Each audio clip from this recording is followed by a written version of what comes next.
Hi, in this video I want to explain the geometry node setup I used to create this rolling effect.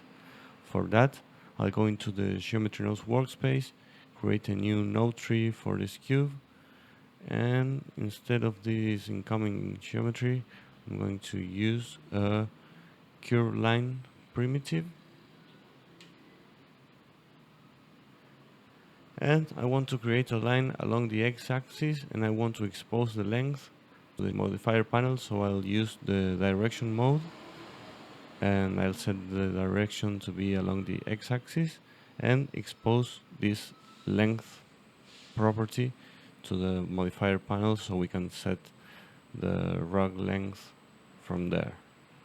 Next, I'll add a resample curve node to get more resolution for the curve to achieve the curling effect properly, and I'll expose this count parameter to the modifier panel again, and I'll call this resolution.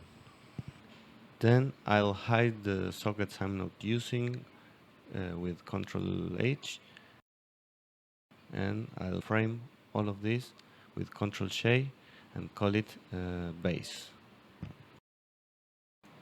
Okay, now for the deformation, I'll use a set position node,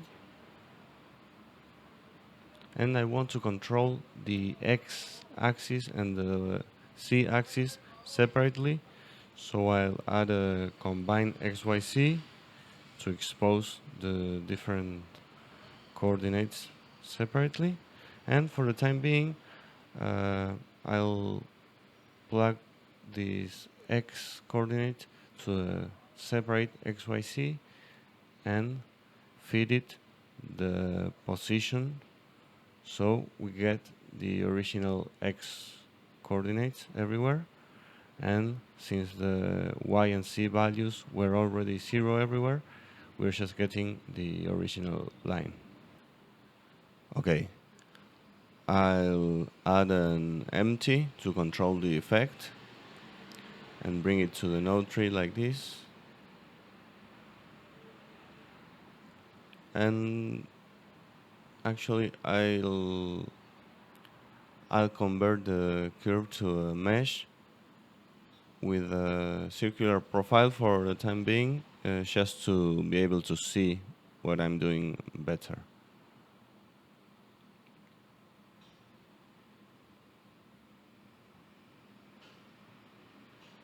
Okay, and I'll frame this again and call it output object.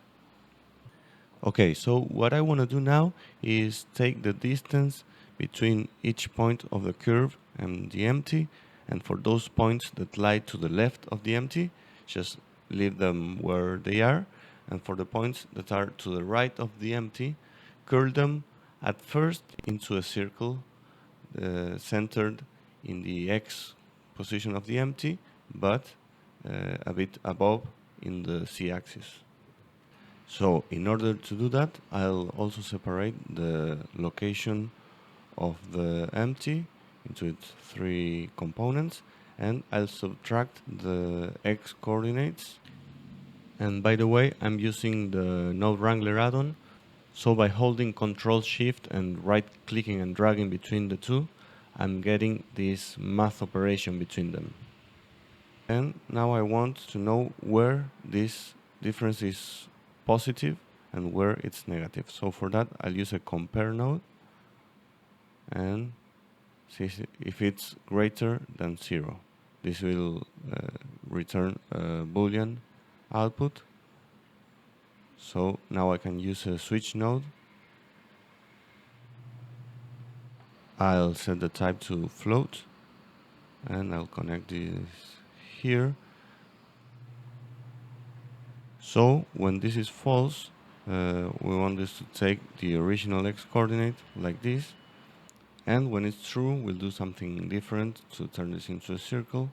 But first, let's do the same for the z-axis by duplicating with Ctrl Shift D so it remains linked, but in this case, for the values to the left, we want this to remain 0.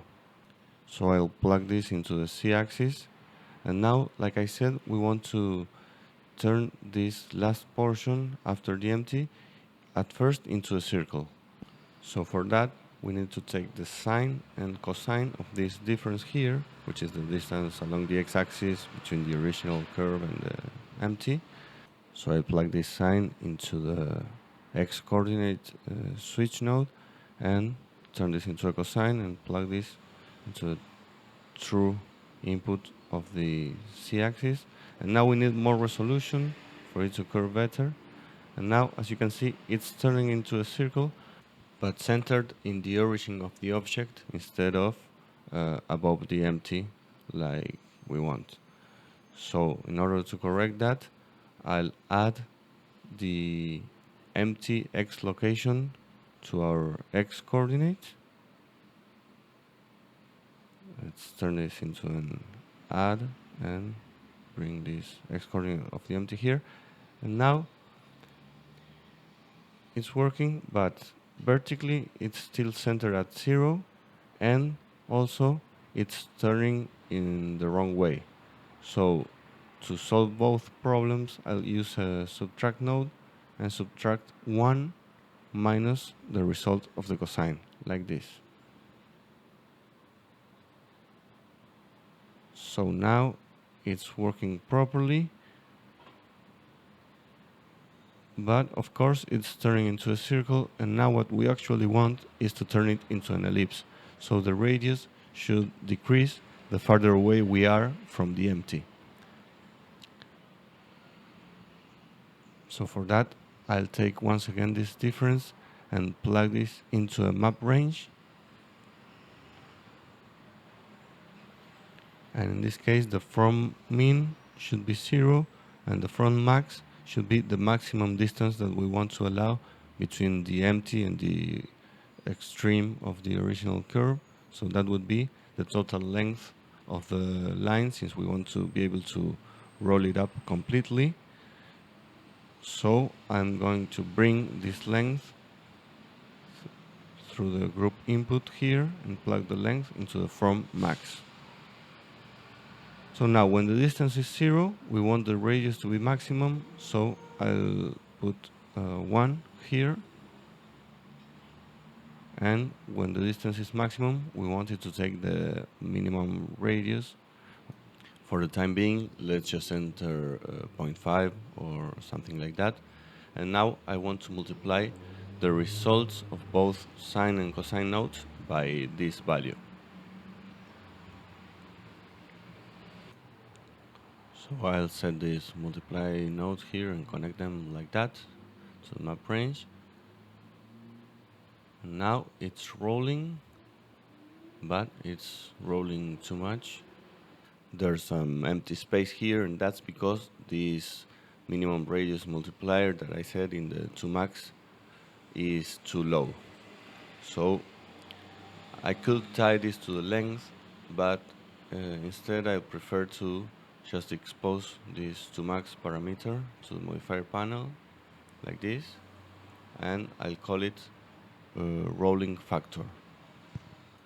Okay, again I'll hide the sockets that I'm not using with Ctrl H just to keep things more tidy. And now everything's working properly. That's the main thing that I wanted to show.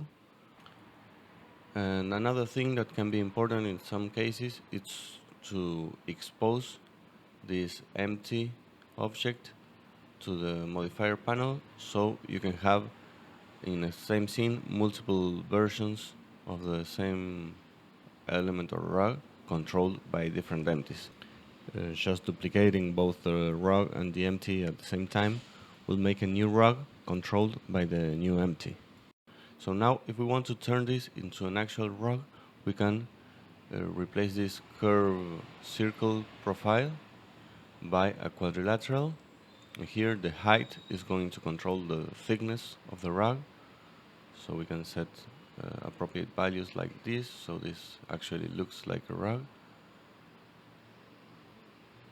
And it's looking nice.